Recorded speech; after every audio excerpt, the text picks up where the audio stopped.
Like in session 4, there will be more gloom and doom in this session and becomes scarier. But hang on in there, the following sessions after this, things will brighten up as we look towards our blessed hope.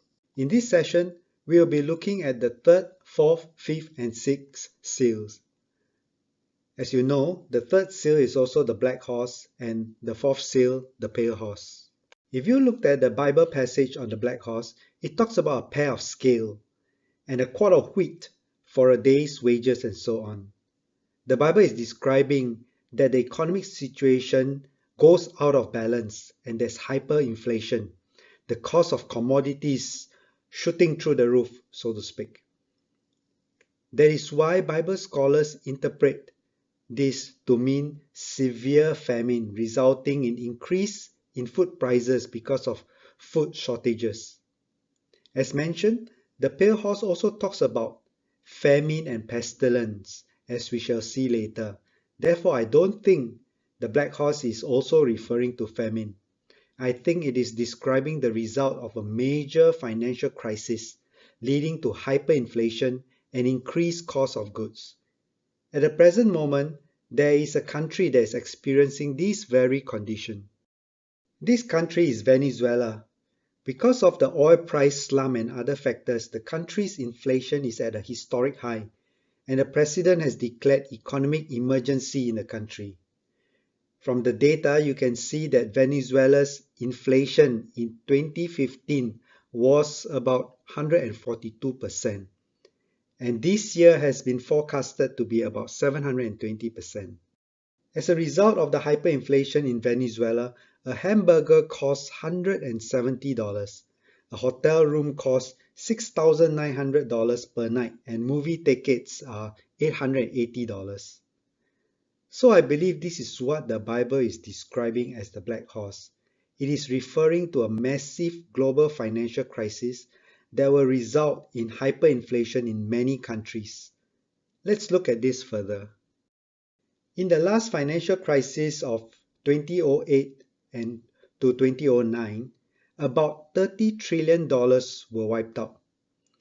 As you can see from the chart, the amount that was wiped out comprises about $5 trillion worth of real wealth, that is the red bar, which is your cash, precious metals, land valuation, so on, and about $25 trillion of virtual wealth, the blue bar, which comprises your shares, bonds, unit trusts, and so on. It will become clearer to you what is meant by real wealth and virtual wealth. The purpose of this chart is to show you that in the event of another major financial crisis, if a lot of your wealth is in the blue bucket, you stand to lose more than if your wealth is in the red bucket. Before the financial crisis came in September 2008, a number of governments, including ours, had anticipated it. In early 2008, Singapore invited Dr. Larry Bates for a closed-door meeting to discuss the matter. The conclusion from that meeting showed that no one country can solve or prevent the problem on their own, because the size of the problem is too huge. Shortly, we will see just how big the problem is. And Larry Bates said that the next crisis will come in 2 to 5 years' time, and it will dwarf the 2008 crisis if the root of the problem is not satisfactorily resolved. So if you do the simple math, there should have been a big crisis sometime in 2013 or 2014. How is it that there was no big crisis? You will see that the problem has been pushed further down the road. Martin Wolf from the Financial Times said in 2009 that the problem was not solved and the risks were building up. Martin Wolf went on to say that the root of the problem was the virtual wealth, which was then US $500 trillion compared to real wealth, which was only US $50 trillion. As mentioned, real wealth is cash and tangible assets, and virtual wealth is your bonds, shares, and other intangible assets. At the present moment, the real wealth has grown to about $60 trillion and virtual wealth 600 trillion. But I will explain further about real wealth and virtual wealth shortly. If we looked at the world GDP in 2013, about 60% of the world's GDP are in the hands of 7 countries, as shown in the list. And we can see that the economies of these countries have slowed down, and they are in some form of financial difficulty, including China, whose growth has declined in recent years. In the case of the 1997 Asian financial crisis, Asia was in trouble, but the West was doing well and their economies were strong then. As such, the West acted as a counterbalance to lift up the financial woes in Asia. But now, the whole world is in financial difficulty and there is no one to act as a counterbalance. The charts show that the annual GDP growths of the US, Japan, and the Eurozone have been declining since the 1970s, and now they are very close to zero growth. Annual GDP can be viewed as the yearly income of a nation or region. So the increase in annual income of the US, Japan, and the Eurozone have been declining, and now it is close to zero. Bring it down to the individual level, it's like working without getting an annual pay rise. China used to enjoy high GDP growth, but you can see that it is also declining, although 6% growth is still commendable. However, China's GDP is only about $6 trillion, and China alone will not be able to lift up, as it were, the rest of the world, where the GDP is 60 trillion. Earlier we learned that Larry Bates said a major crisis will hit us around 2013 if the problem is not resolved. The reason was because banks worldwide owe about $5 trillion to bondholders and other creditors, and these are all due in the period 2012 to 2014. In the US alone, the amount due in 2012 was $1.3 trillion, and the US external debt was running at about $16 trillion in 2012. In Europe, the liabilities amounted to about $3 trillion. Besides Larry Bates, many financial experts also warned that the world was on the verge of a major recession, one which will be worse than the last one in 2008. The coming crisis will result in massive wealth destruction, and well-to-do people may lose up to half their total wealth. Actually, technically speaking, you can lose close to 90%, and we will see why.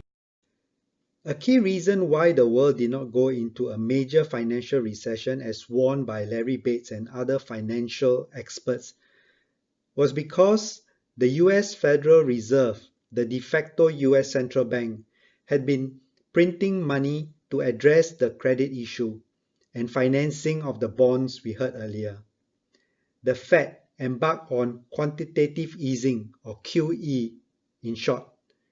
Resorting to QE is basically violating the fundamental principle of the global monetary system. I will explain in layman's terms what is QE and why it violates the fundamental principle of printing money. Anyway, in 2009, the Fed printed 1.7 trillion under QE1, but that was not enough. So the Fed had QE2, in which they printed another 600 billion. It was still not enough, and the Fed embarked on QE3 in 2012. Under QE3, they printed $85 billion per month, which translated to $2 million every minute.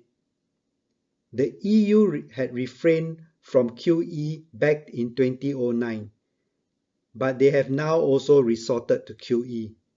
This tells me that the EU is in serious financial trouble and they are running out of options. The technical definition of QE is given in this slide. Don't need to worry if you still do not understand after reading it. I will explain it in simple terms in the subsequent slides.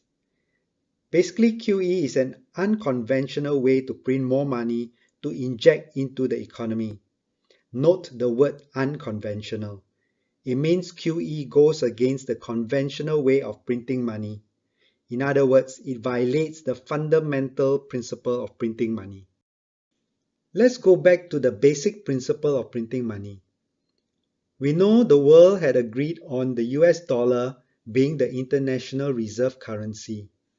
Our global monetary system before 1971 was based on the gold standard. You may have heard of this. It means every US dollar that is printed is backed by an equivalent amount in gold. However, after 1971, the world went on to a debt-based or fiat system, in which every dollar printed is now backed by $1 worth of US Treasury bond or IOU. This means that the dollar is no longer backed by gold. This move was initiated during the time of President Nixon, and part of the reason was to finance US involvement in the Vietnam War.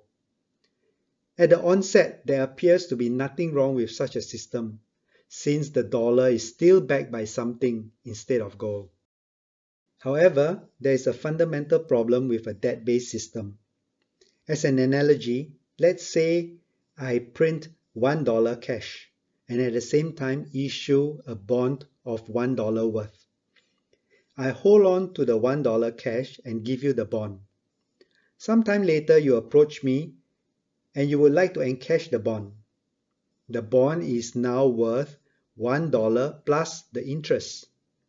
Trouble is, only $1 was printed, and therefore I have no money to cover the interest. So what I need to do is to print the money to cover the interest.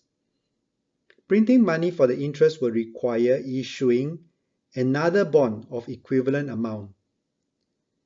But what about money to cover additional interest payments as the period of the bond lengthens? From this simple illustration, you can see that the amount of money or cash printed, which is your real and tangible wealth, is always insufficient compared to the expected maturity value of your bond, which in this case is your virtual or intangible wealth.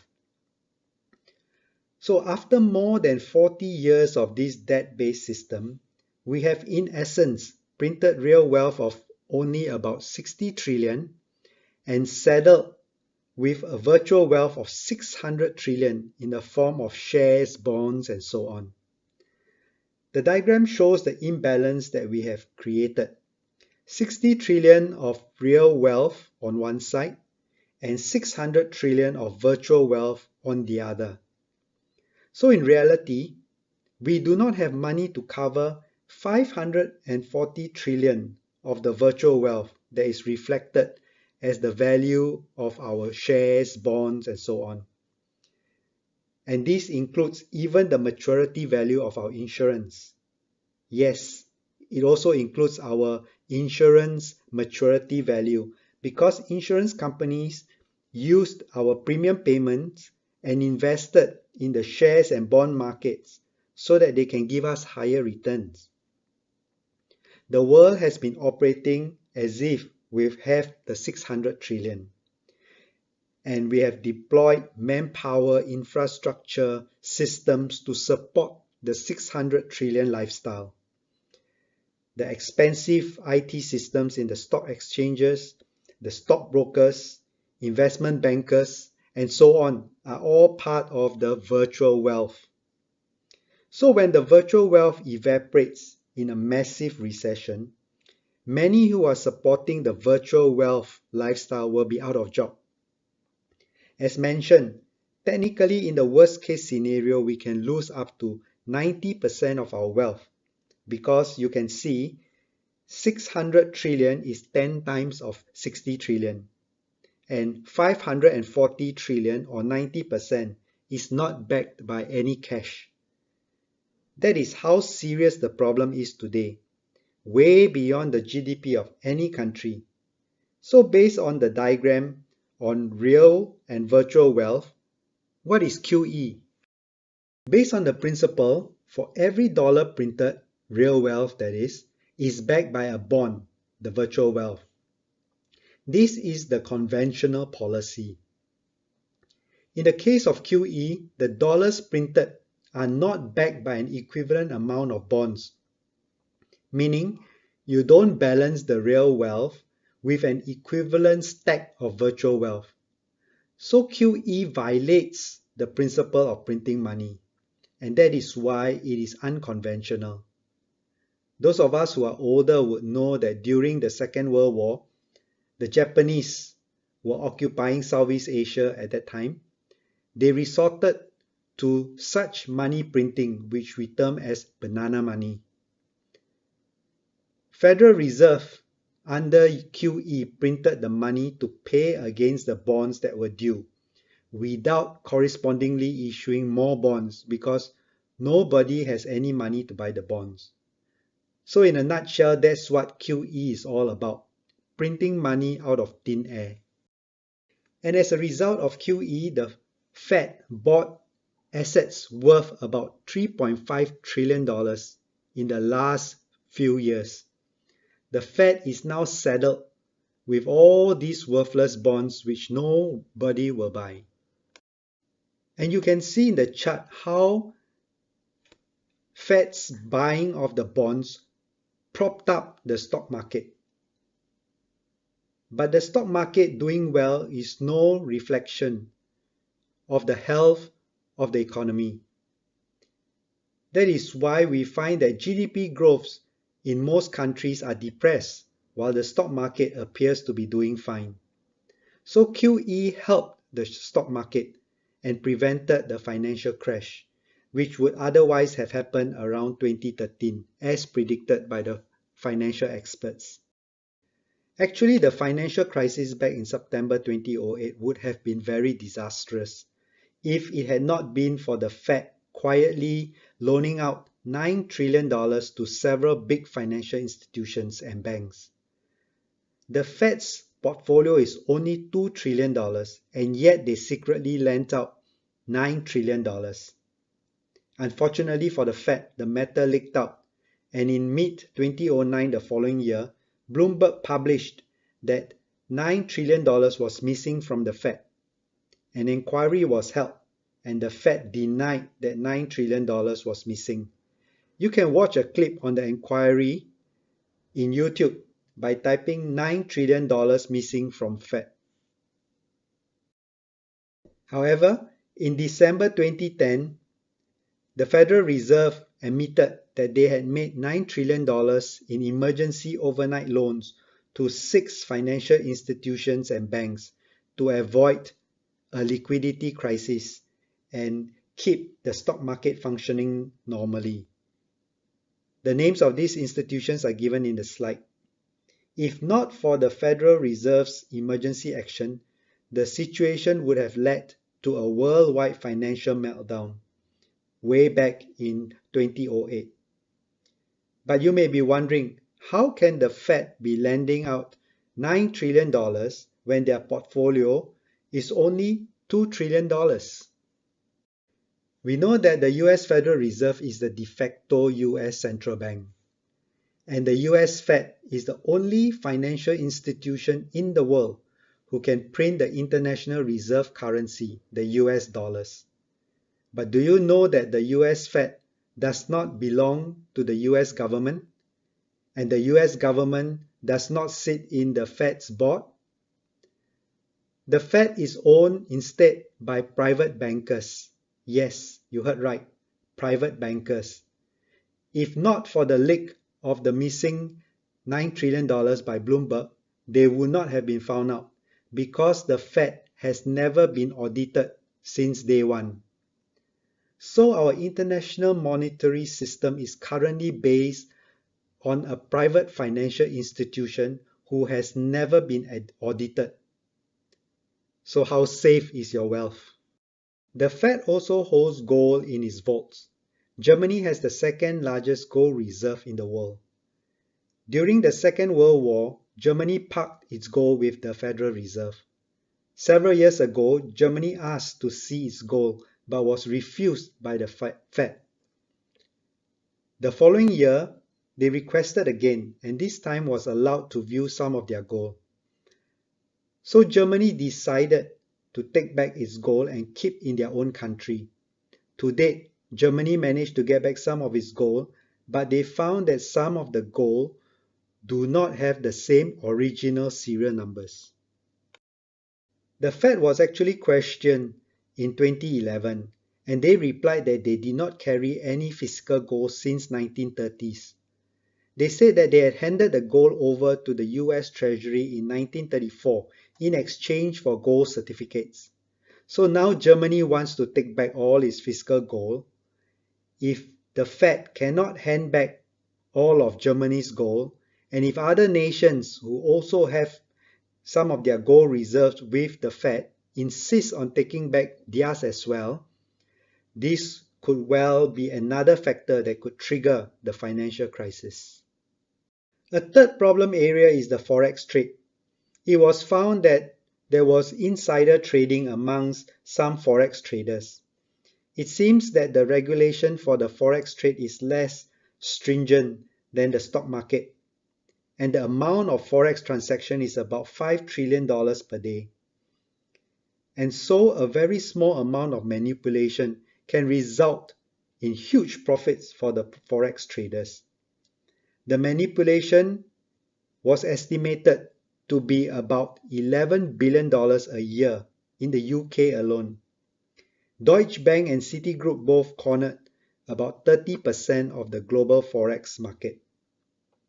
Given below is a list of the major banks under investigation, and many of them have been fined large amounts of money.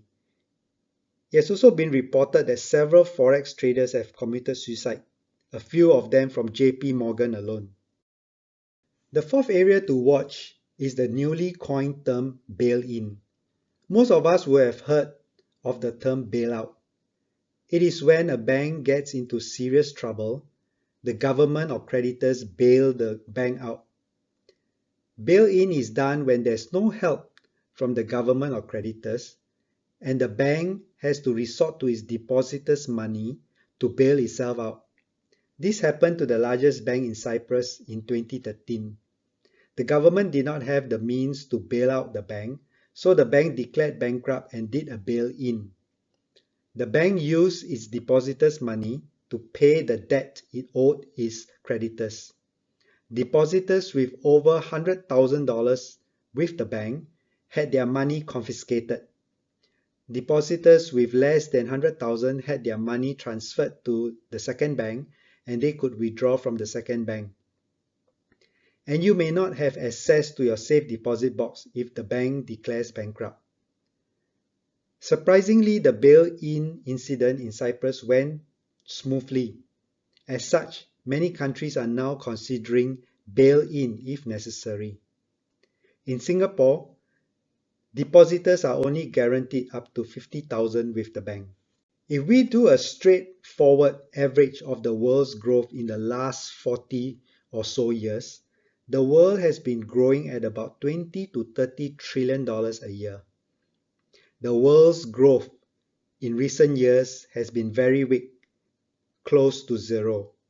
As you can see, even growth in the emerging markets are declining. That is why the IMF said that the world is set for another financial crisis.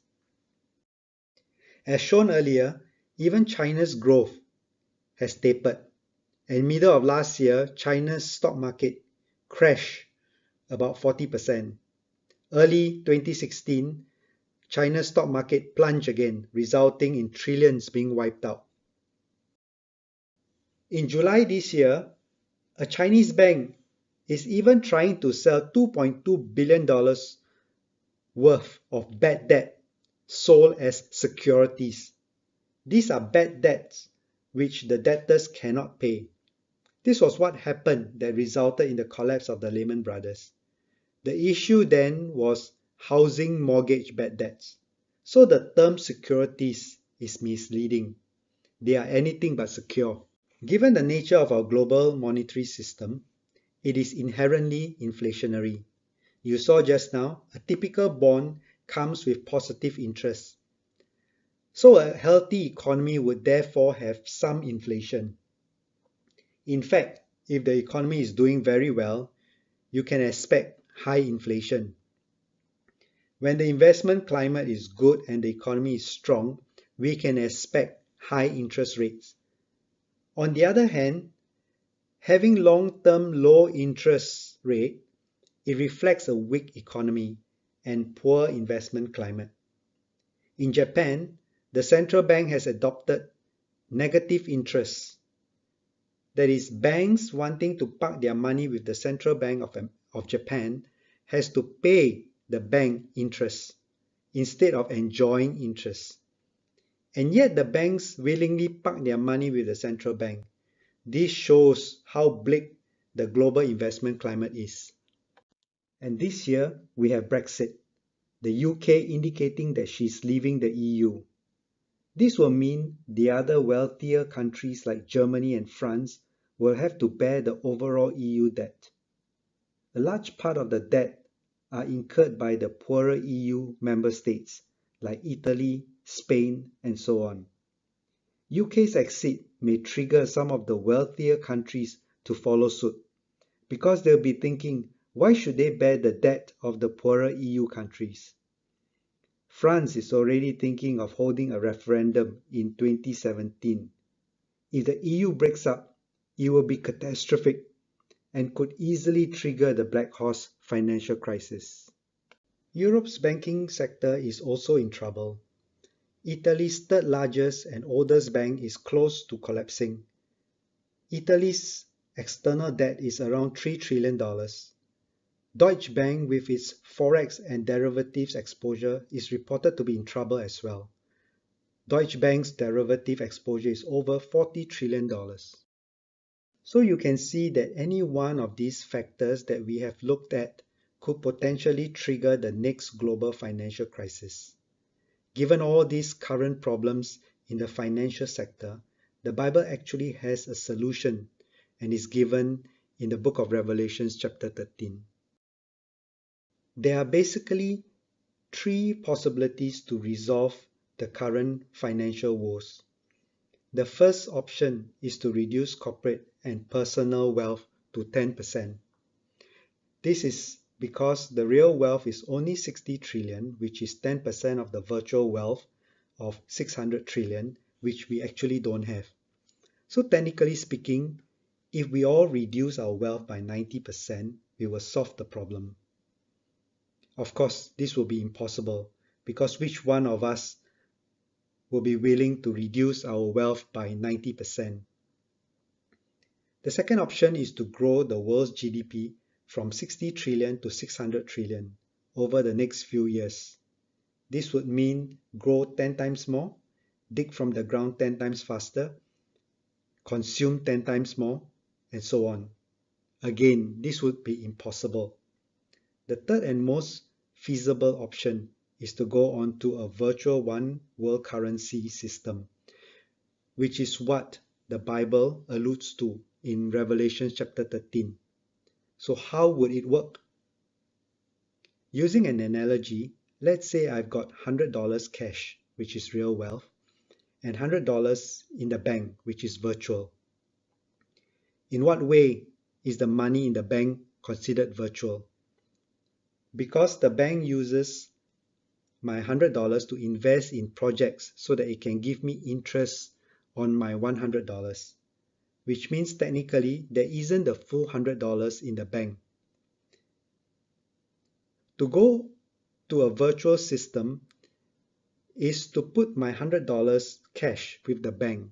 So in total, I've got $200 with the bank. And I go about spending my $200 using the bank credit card or some form of identification, and the bank pays against my transaction.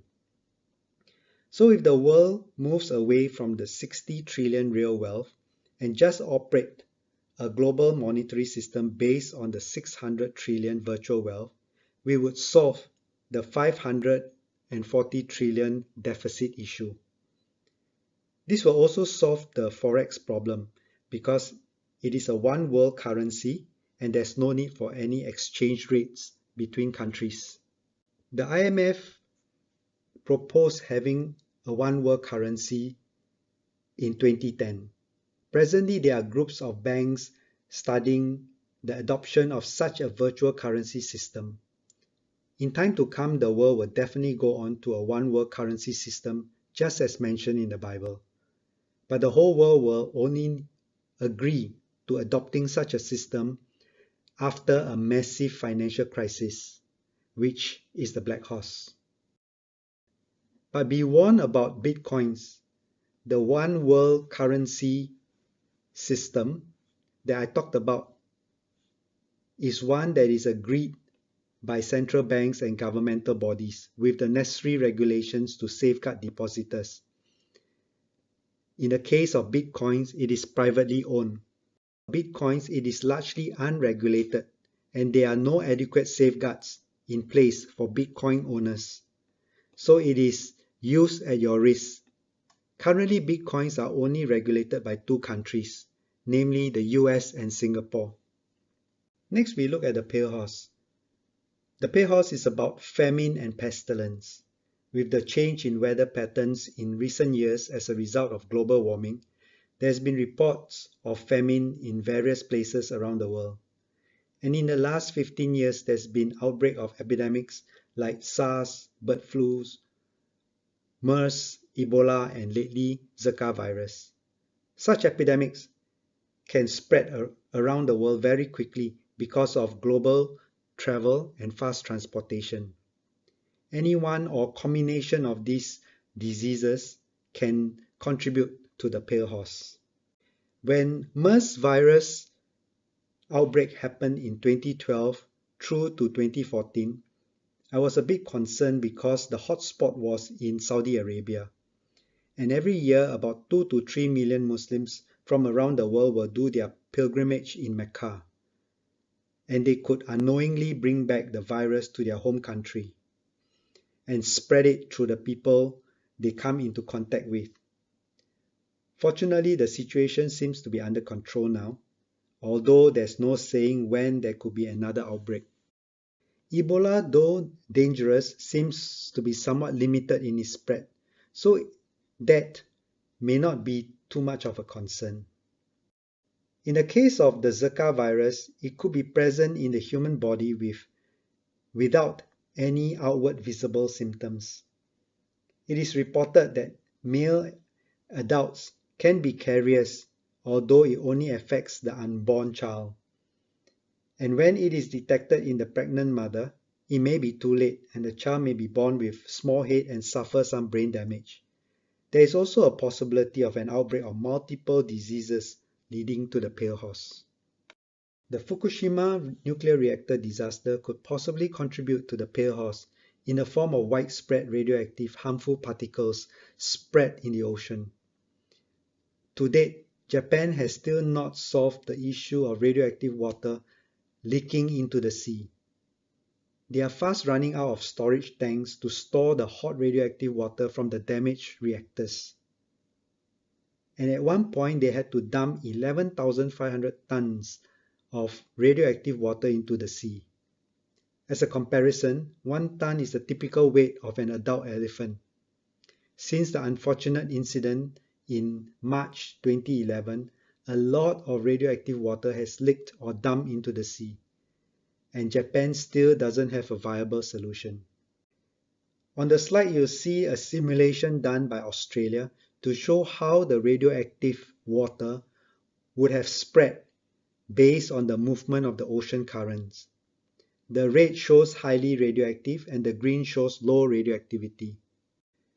After 2 years, the radioactive water would have reached the west coast of the US, which means the water off the west coast of US would have been affected by 2013. After 5 years, some of the radioactive water would have reached China, Hong Kong, and the Philippines. 7 years later, it would have reached Thailand and northern part of Malaysia. And within 10 years, the waters around our neighborhood would possibly be mildly radioactive. This would affect the seafood that we eat.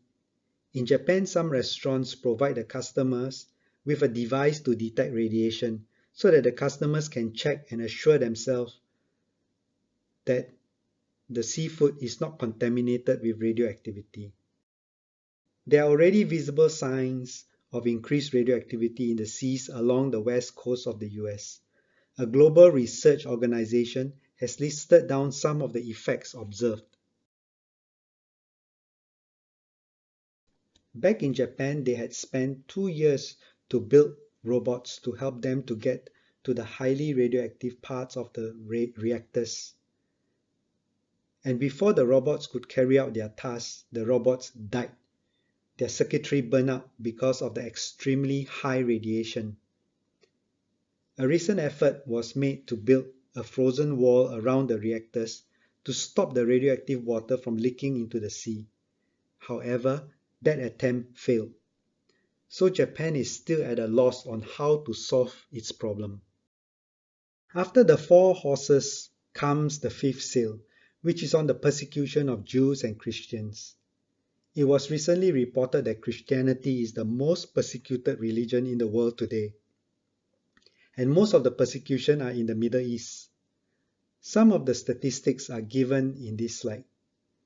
This comes as no surprise because Jesus has already said that in the end times, believers of Christ will be persecuted. And among the believers who are persecuted, some will be beheaded. This is recorded in Revelation chapter 20, verses 4 to 6. But God says death has no power over those persecuted and beheaded believers. We now see that ISIS are beheading their captives, many of whom are Christians. This tells us of the times that we are living in. In Revelation chapter 6, verses 9 to 11, on the 5th seal, it describes the soul of the believers who were slain, appealing to God to avenge their blood. But God said to wait a little longer. It is not that God is indecisive and procrastinating. Though Christians are being persecuted, there are many who have come to the saving grace of the Lord Jesus Christ. Recently, I heard an Iraqi pastor who shared that many in the Middle East have turned to Jesus after seeing the atrocities happening around them. So God is waiting for the right moment, not wanting that anyone should perish. We have now come to the 6th seal. Regarding the heavenly phenomena as described in Revelation chapter 6 verse 12, some Bible scholars say that it is a cosmic blackout. As a physicist, I don't know what is a cosmic blackout. Does this mean all the suns in the universe suddenly stop burning? What event would cause that to happen? And what would happen to life on earth without the sun? Some Bible scholars have also said that the sun turned black would mean a solar eclipse. But the Bible says in the same sentence that the moon turned blood red, indicating a full lunar eclipse. It is physically not possible to have a solar eclipse and a full lunar eclipse at the same time. These two events are mutually exclusive. Besides, a solar eclipse doesn't cause the stars to fall from the sky to recede, and islands to move from their places, as described in the Bible. So it has to be something else. And I believe it is the result of a supervolcano eruption. And I will show you why this is so. You won't find this explanation in any Bible prophecy book. This picture shows the effect that the Bible is describing. The sun turned black like sackcloth. So you see that given the tiny holes found on the sackcloth, the sun's rays will go through these tiny holes to produce the effect as shown. So it cannot be a solar eclipse which completely blocks out the sun's rays. You see, the Bible is very precise in its description, and when interpreting the Bible, every word should be considered carefully and not be ignored or left out just because we don't understand or have preconceived ideas. This map shows the earthquake and volcanic belt. known as the Ring of Fire. There have been supervolcano eruptions in the past, and scientists tell us that there's still one supervolcano that can erupt one more time in the future. That supervolcano is in Yellowstone National Park in the US. Those of you who may have visited the park would have walked on the mouth of the volcano. US geologists say that the supervolcano can erupt one more time. If you are interested to find out more about the Yellowstone supervolcano, you can view the documentary in YouTube, or you can go to the DVD shop and buy the BBC documentary titled Supervolcanoes. US geologists found the supervolcano back in 2001 through satellite. This is not your typical funnel-shaped volcano like Mount Fuji. Funnel-shaped volcanoes have relatively smaller mouths. In the case of Yellowstone, the mouth of the volcano spans practically the whole national park. The size of the mouth, or the magma underneath, is a few times the size of Singapore. So you can imagine the force of the eruption when it happens. Geologists studying the area around the volcano say that there have been past eruptions and the volcano is about 40,000 years overdue. As a comparison, when Yellowstone erupts, the force of the eruption will be about 2,000 to 3,000 times the intensity of the recent Iceland eruption, or even the eruption of Mount St. Helens in the 1980s. If you visit the website of Yellowstone, you can see that they have sensors all over the area and are closely monitoring the activities. They find that the tremors in the area has been increasing over the years. When Yellowstone erupts, the ashes will be traveling at about 700 kilometers per hour, and half of the US will be covered with ashes up to 1 meter thick. This slide shows the coverage of the fallout. It will also affect Canada. In the BBC documentary, they did a simulation of the effect of how the ashes would spread throughout the earth when Yellowstone erupts. And I will show you how the Yellowstone fallout fits exactly the description of the effect of the sixth seal.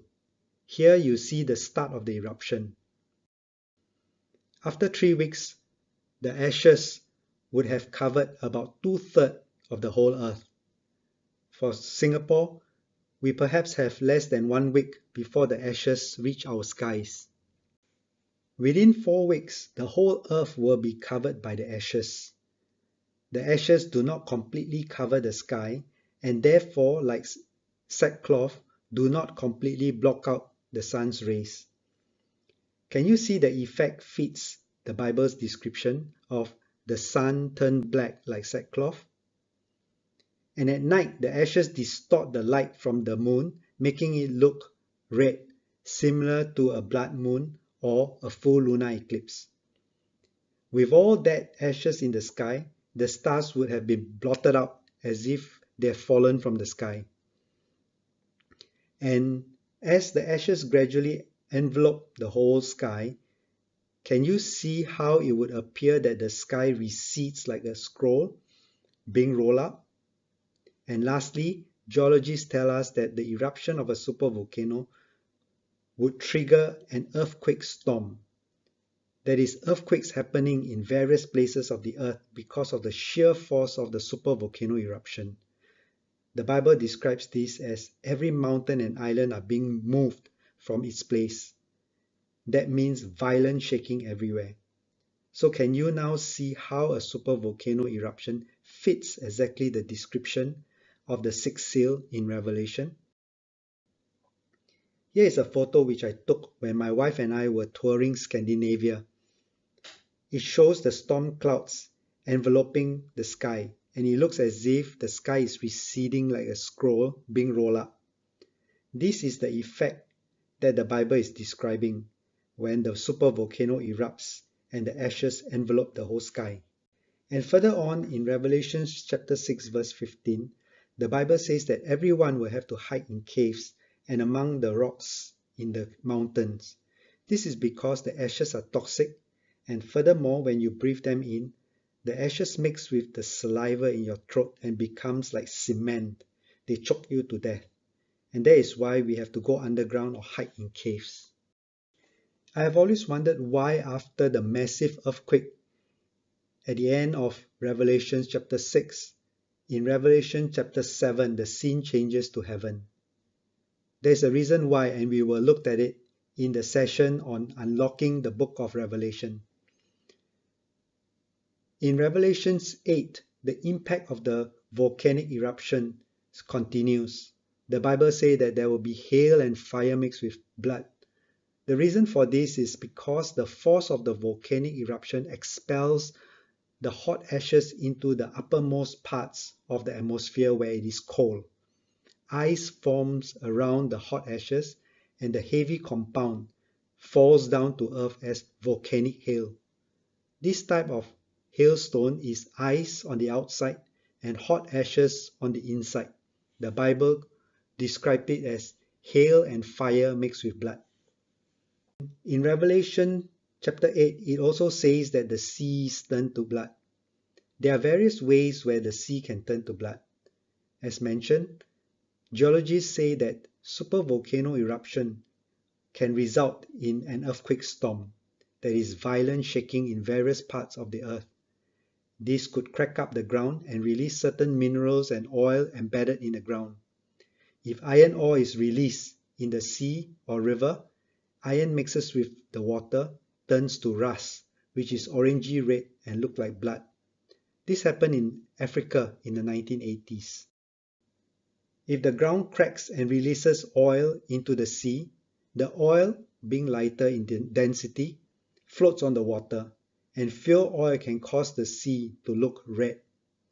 This happened in May in 2010 during the oil slick in the Gulf of Mexico, and the sea had reddish patches due to the oil slick. Excessive salt being released into the seas can also cause the sea to look red like blood. This happened at a French beauty spot in August 2012. So you can see that there are many ways where the sea can turn to blood. Recently in September 2016, a river in Russia turned red. They suspected that it was due to a pipeline leak releasing metallic chemicals into the river. So a massive earthquake could cause pipelines to burst, releasing chemicals into the seas and rivers. You may be interested to know that the Yellowstone supervolcano is not the largest volcano on Earth. The largest supervolcano on Earth is under the sea off the coast of Japan. This undersea supervolcano is the second largest in our solar system. The largest one is on Mars. And I believe Revelation 16 is talking about this supervolcano because after the sixth seal, which we saw could be the Yellowstone, the Bible said that there was another severe earthquake, the largest in human history. So the Yellowstone eruption is still not the largest. This table summarizes the possible future events that the Bible is describing in Revelation chapter 6, chapter 8. I must emphasize that this is my interpretation based on closely matching the characteristics of possible future events to what the Bible is describing. The events may not happen exactly the way that I have interpreted, simply because, like you, I do not know the future. Even though my interpretation may be wrong, it doesn't mean that the Bible is wrong. What the Bible says will definitely come to pass. Nevertheless, it gives us a sense of the extent of the trouble that will come our way in the end times. And hopefully it will give us a sense of urgency to prepare ourselves and to watch and pray. We have come to the end of this session. If you are scared out of your wits after hearing all the gloom and doom, take heart as there won't be any more in the following sessions. We shall next be looking at the blessed hope that we have in the Lord Jesus. We shall first look at signs and revelations in the next session. The end of session.